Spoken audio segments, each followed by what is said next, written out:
Hello mga Inday! So bago tayo mag-start, tara at magkape tayo ng kapeng barako ni Miss Kiray Celis. Ilalagay ko na lang sa comment section kung saan nyo siya mabili.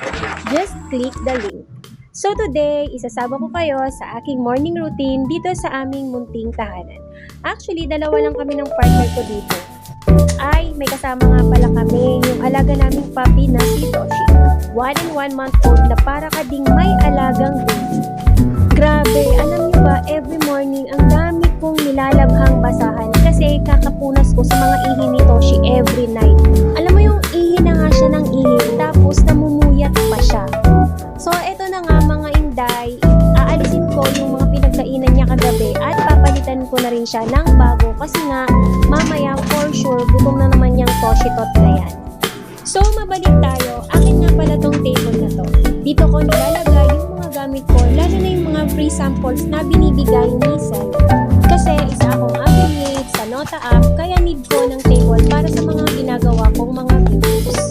Sa totoo lang, loaded ako ng mga videos na gagawin dahil maraming mga pinadadalang mga free samples sa akin si Sel. Hindi nga lang ako nakakapag-content kasi nga sa alaga kong si Toshi. So bago ko ipagpatuloy yung paglilinis ko, prepare ko muna yung food ng alaga kong si Toshi. Unahin ko na to kasi malamang tomboos na to. Kasi nga 6 AM pa lang ng umaga, nag-poops na tong alaga kong si Toshi tot. Syempre, hindi ko makakalimutang lagyan ng probiotic dog chew ang pagkain ni Toshi para mabilis ma-digest ang kanyang mga kinakain. Nagluto na rin pala ako ng noodles, chicken flavor para may sabaw ang kakainin ni Toshi tot. Kapag ang mga puppies ninyo, mga Inday, is 1 month old pa lang, dapat ganito yung pinapakain nyo sa kanya. At syempre, yung tira ng chicken noodles sa akin na mapupunta. Dito ko nga pala nilalagay yung pagkain at tubig ni Toshi. Nabili ko lang din ito sa Nota app. Ilalagay ko na lang din sa comment section yung link kung saan nyo siya mabibili. O diba, sabi ko sa inyo, para ka na rin nag-alaga ng baby kapag meron kang 1 month old na puppies.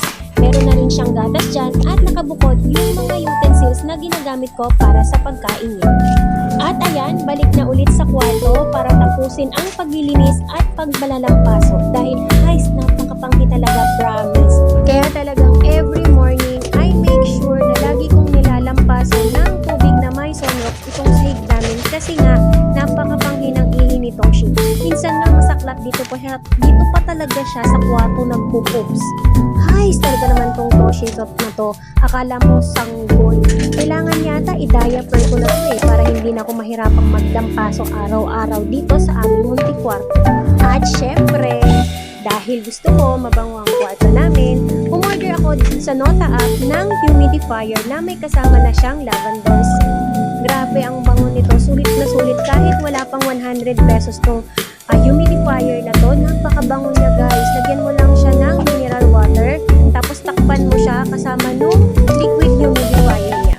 Lalagay ko na lang din sa comment section yung link kung saan ko siya binili. Napakasulit nito mga guys. So, ayan, tapos na ang paglilinis ng aking munting kwarto. O diba, linis-linis na. Bukas ulit, ganyan na naman ang